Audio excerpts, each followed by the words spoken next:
So what's up mga kakri? So ayun po, good morning sa ating lahat. So Merry Christmas and advance Happy New Year po sa ating lahat. So ayun po, since bakasyon, so sinusulit ko po yung oras para po ngayon ay makapag-priming po ng aking mga manok dito sa aking backyard farm.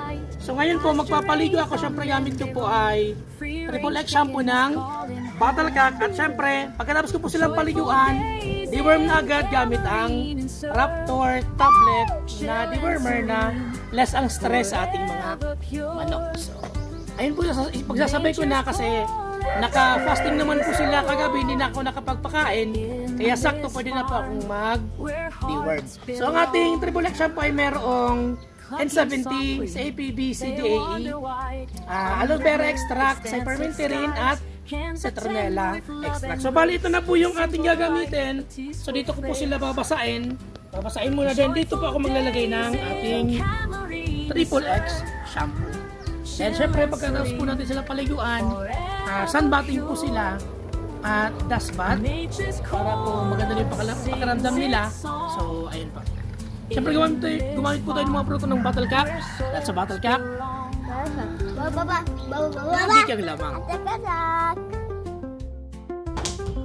Ang Triple X shampoo po ay protection laban sa red mites, hanip, garapata at leg mites. Panglaban din po ito sa fungi at mga insekto.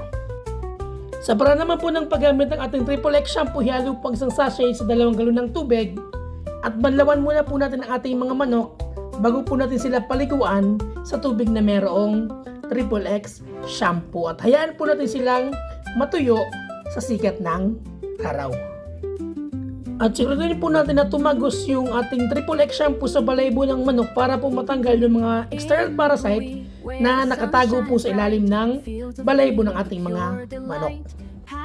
At kapag naman po merong fungal infection ng ating manok, so ang gagawin po natin, linisan muna po natin yung apektadong parte ng tubig at sabon at patuyin po natin. Kapag tuyo na po, pwede na po tayong magpahid ng Triple X shampoo gamit ang cotton buds at gawin po natin ito umaga at hapon sa loob ng 5 araw.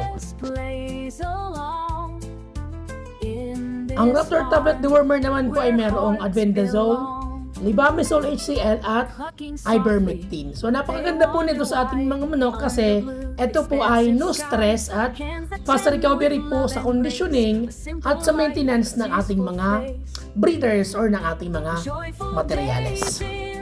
At napaka-importante po naman po ito yung nagdi-deworm ng ating mga manok or mga breeders para po hindi sila magkaroon ng mga internal parasites at hindi po masayang kanilang mga pagkain at mga vitamina na binibigay natin. So yun lamang po. Please like, follow, share, and subscribe. Thank you for watching.